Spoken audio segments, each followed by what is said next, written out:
Well, let's see. We want to talk about another way we can decide which side to shade. We want to talk about our eventual task of graphing systems. So here's another way to think about shading. As you take your inequality and you put it in slope-intercept form, you just solve it for y.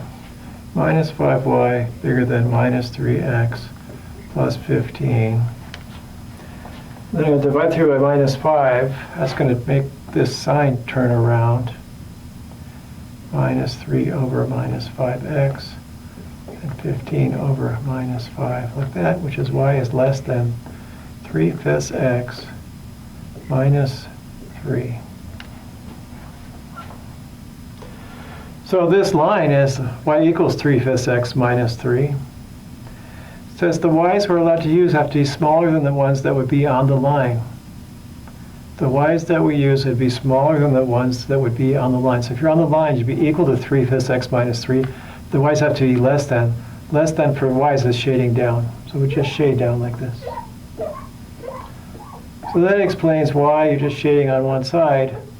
Because if you solve it for y, you either get less than or greater than, you're either shading up or down, depending on whether y is supposed to be larger than the line, the y's you would if you were on the line, or the y's are supposed to be smaller than the y's you would get if you were on the line. So that's one way to handle it. Of course, it takes a little bit longer than the test point method because you have to solve for y and you could make a mistake. It's a lot easier to plug numbers into the original equation. That's just to justify what we're doing. And then we'll talk about systems of inequalities. They look something like this. It's like a system of equalities. You've got two linear inequalities with brackets here. And that means that both the solutions solve both.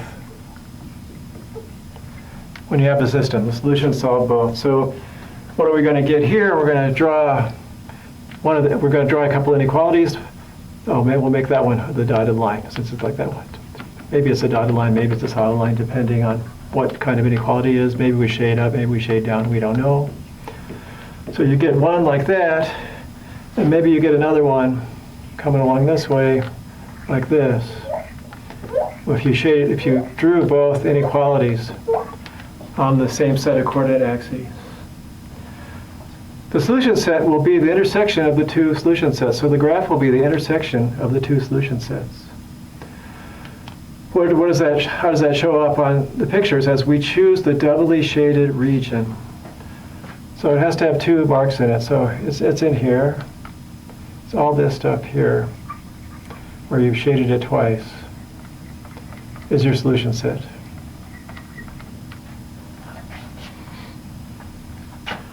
So we're going to be doing that with some actual linear equations, so linear inequalities, in just a minute. And let's move on and let's draw some real pictures, not just some imaginary things that we think might happen. Let's do one that actually happens. Back in a minute with real inequalities.